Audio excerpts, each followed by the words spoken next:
tied up with this case right now. Well, how important is it? Okay, I'll link him in. Valentine, my office, 10:30? Right. See you then. Excuse me, Commissioner. Are you seeing anyone this morning? Well, that depends who the one is. What do you want? Mrs. Andrews. She says you know her. Celia? Yes, send her in.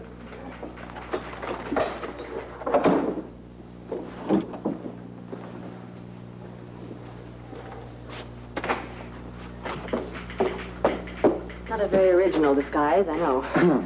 Maybe I can get you some coffee. Sit down. No, thank you, that's all right. I can just stay a few minutes. I've had second thoughts about something and felt you were the person I should talk to. You decided to testify? Robert, no. Oh, wait a minute. There's something I think I should tell you. Tanya Roscoff takes the stand today. Now, this could well change the whole picture regarding you. Be a little happier at the prospect of Tanya being subpoenaed. Robert, I'd already heard about it. It was on the radio early this morning. But, I mean, aren't you overjoyed at the fact that you probably don't have to testify? I mean, you could well be off the hook here. I understand. Look, I know it took a lot for you to come in here today and, well, admit you changed your mind. Oh, no, wait. You've misunderstood. I have not changed my mind. I said I wouldn't testify, and I have not changed my mind. All right. Then, Robert, what I really want is to know if I can go to the trial today. That's the reason you're here? Yes. Do you think there's a chance? I understand that the judge is only admitting spectators on a case-by-case basis. I think it'll be all right. You're not down as a future witness. I'll talk to the DA and he can make a request to the judge. Thank you. Why, Celia? Why what? You've gone out of your way to avoid any interest in this case whatsoever. Now all of a sudden we have a change of heart. Curiosity. That, Tanya? Do you blame me? Not really. Do you think she'll lie? That's not the issue where Tanya's concerned. What is? The DA calls it emotional impact. The effect on the jury of simply seeing her there. But Tanya and Grant had an affair. She might deny that. She might. I mean, I won't deny that it would be better if we had the betrayed wife on the stand to clarify matters, but as we don't, the DA is going to have to drag it out of her. And he's tough. She's in for a rough time. I hadn't quite thought of it that way. No. Robert, you know me better than that. I don't revel in other people's pain. Even people that have stolen your husband? Her personal ethics are her own concern. My only problem is mine. So, your only reason for going to the trial is curiosity? Yes, what else? And why the cross-examination?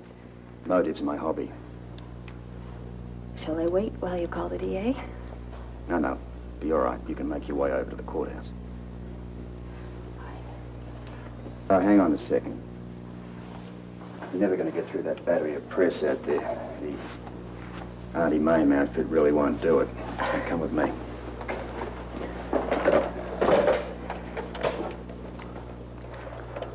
Frank? Yeah, listen, get someone down here, will you, to escort Mrs. Andrews over to the courtroom? Yeah, now. And listen, track down the DA while you're at it. He should be hovering around the courthouse somewhere. Thank you. No sooner said than done. What do you predict for today? What do I predict? I predict a very grisly scene. Just hope she tells the truth. Well, that's going to be up to Tanya, isn't it?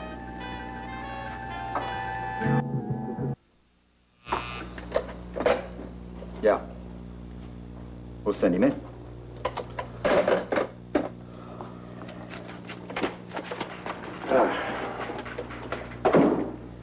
Strategy session, Robert. We got trouble. What now? I am getting a lot of flack from the Justice Department. They want to put this whole matter to rest, and fast. Well, what do they want from the WSB? Well, they want us to sit on Putnam's claim that it was Andrews that tried to kill him in England 8 years ago. Sit on? That's a bit vague, isn't it? They don't want Putnam to take the stand. That's what I thought. Okay, so you'll keep him out of it, right? It's not that easy. What are you trying to tell me? That you can't convict without him? Look, you realize what you're asking me to do? Withhold information, incriminating information at that? You were willing to before. Well, that's because I thought I needed to. You know how we work, Robert. The integrity of the WSB has always got to be protected. You're forgetting I'm no longer part of the Bureau. You know, I'll just bet you there's a little speck of loyalty down in there somewhere. Well, there's a little speck there, all right. But you see, my first priority is to my job. I took an oath of office. Part of that oath is that I pursue the strongest possible case against Grant Andrews. I see. Always a pro, right? At least you understand me. So in other words, I'm just wasting time with you, Robert, right? If your DA wants Putnam to testify, then Putnam will testify, huh? That's right. I got one problem. Just what am I going to tell Justice? Okay. You tell Justice that I will make sure the press understand that the State Department and the WSB allowed Andrews to stay here with the best of intentions. Look, every red-blooded American will buy the fact that you deserve a second chance. Okay. When do I pay? Well, I do need a little favor. Aha. Little favor. How little? I need confirmation of Putnam's testimony against Andrews and other DVX agents. I need confirmation. What does that involve? I want to talk to the one remaining agent left, Fletcher. That means a trip down to federal prison. Well, it's only an hour by plane. Yeah, well... You know, Robert, before we go running down to federal prison, there's one thing that I think I should remind you of. And that is that Fletcher's going to want revenge against the guy that turned him in. And that means, if he knows what you're up to, he'll bend over backwards to incriminate Andrews. In that case, we're very careful how we choose our questions. Besides, he may deny any existence of Andrews, in which case the WSB's off the hook. Now that is a bright thought, okay? I'll alert the WSB plane for immediate takeoff. That is, if you can tear yourself away from the courtroom. I'm sure the DA has matters well in hand here. Conference room, Warden. Ah, here they are now. Take all the time you need. Gentlemen? Thank you.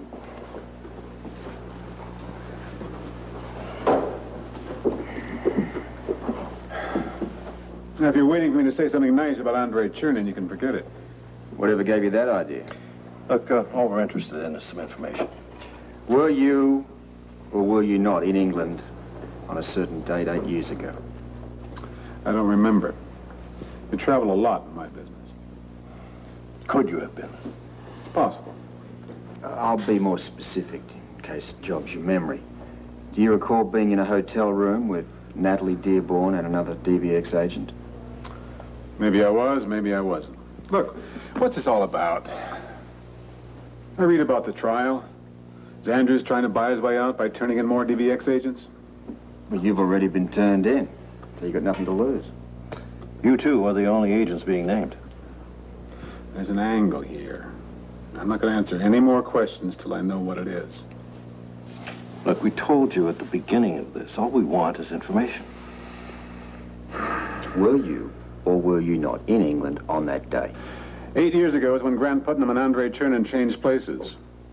Papers were making a big deal about that. But Andrews' intended victim in Port Charles was the real Grant Putnam, the man whose life he stole out from under him. You're a well-informed con. Like I say, I read the papers. What else is there to do in here?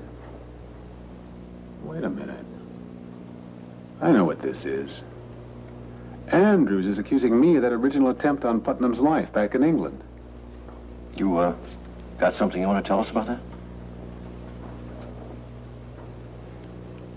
Sure. I've got a lot to tell. You have our word that anything you say at this point will not be used against you. Okay. Fine. It's true. I was one of the agents sent to kill Putnam, but I wasn't alone. Andrews was there too, only then his name was Chernin. Well, how many in your group? There are 3 of us. What happened at the hotel that night? We drugged the real Putnam, then we drove him to the coast and threw him in the sea. That is not exactly what I would call recent information. It's what happened. You could get that out of the file in the case. Some of it was even in the newspapers. Look, I told you what happened. Take it or leave it. I didn't invite you to come down here. Now, look, Fletcher, we know that there is no love lost between you and the ex-Mr. Chernin. Are you trying to maybe put a finger on him with this information? As much as I'd like to, no. Now, the fact is, he was behind that attempt on Putnam's life. What you do with that is your business. Well, he could land in prison. Not this one, I hope. The man's not exactly one of my favorite people. You heard him yourself. He hates Grant. I'm sorry, Robert. I believe that what Fletcher said was true. You know, he was one of the ones involved in the attempt on Putnam's life, and so was Grant Andrews. Well, I still don't like it. If that guy wanted to get revenge, now'd be a perfect time to do it. Yeah, but he knew that in order to incriminate Andrews, he'd have to incriminate himself first. So what's he got to lose? He's already in prison. Yes, but he confessed to the deed before he knew why we wanted it. True. And furthermore, Grant Andrews was a major part of a plot to do away with Putnam. They were going to change places. Now, doesn't it make sense that he was in the hotel room at the time they made the switch? Look, I'm not denying that this looks good. I mean, Grant was obviously a part of it. So, we get Fletcher to testify, and, well, that's all there is to it for Andrews. No. Jake had made dog food out of him on that stand. Now, I wanted confirmation of Putnam's story, and I got it. So, Putnam will be a witness, huh? Maybe, maybe not.